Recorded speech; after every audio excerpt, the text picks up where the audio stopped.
So I literally just got done making a video explaining that the iPhone 14 Pro and 14 Pro Max basically have that little issue with the, the horizontal lines, whatever's going around it. But this just keeps coming back to me of how the iPhone 14 started off, at least with the 14 Pro, started off as a decent upgrade coming from the predecessor, but then slowly but surely, the whole entire iPhone 14 lineup, in my opinion, has kind of shifted Apple, and it's kind of, I wouldn't say it's the downfall of Apple by any means, but there's definitely a downfall of at least the iPhone, and at least at the very bottom, the iPhone 14, in my opinion. Now, this did kind of start off with the beginning, when Apple, basically announced that the iPhone 14s were essentially having the same chipset as the previous generation. It was so annoying. I don't know why Apple did something even remotely close to that, but I guess they did it, and there's not much we can do about it at this point. And at that point, I was like, I don't think these iPhones are going to sell too well. And then they took out the Mini and added the Plus, and I thought that one could have been 50-50, but I still felt like the price tags were way too close to one another,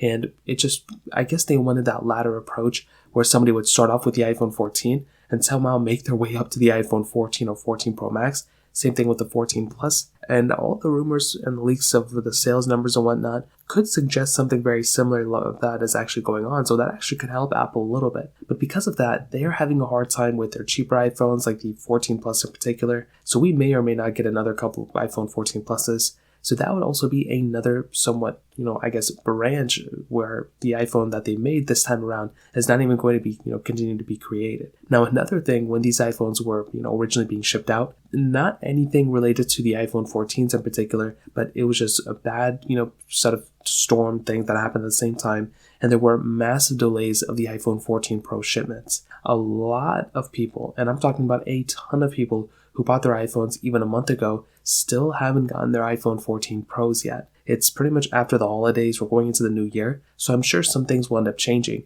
But that was another massive thing, and now because of that, Apple had to completely shift away and create, new different areas where they can develop and manufacture and ship out iPhones as well, since they were too dependent on one country. So that was another big thing that kind of happened that was kind of came out a little bit after. But also, finally, the last couple of things that came out is this GPU thing that Apple was planning on doing. So it looks like before they even created the iPhone 14 Pros, they were planning on actually, developing an actual massive jump in the GPU of these iPhones. Meaning that, first of all, I already have pretty good performance with my iPhones in general, but they were going to go ahead and vastly improve the performance of our devices, making them solid, just a way better performing device. But it looks like they kind of scrapped those plans very, very late into the process because it was just, I guess, throttling the iPhone, or was just getting too hot or something like that. So there were so many things that were going on with this iPhone that now we kind of look back, and I'm kind of thinking like this could be one of the most sloppiest releases of any iPhone probably in general. So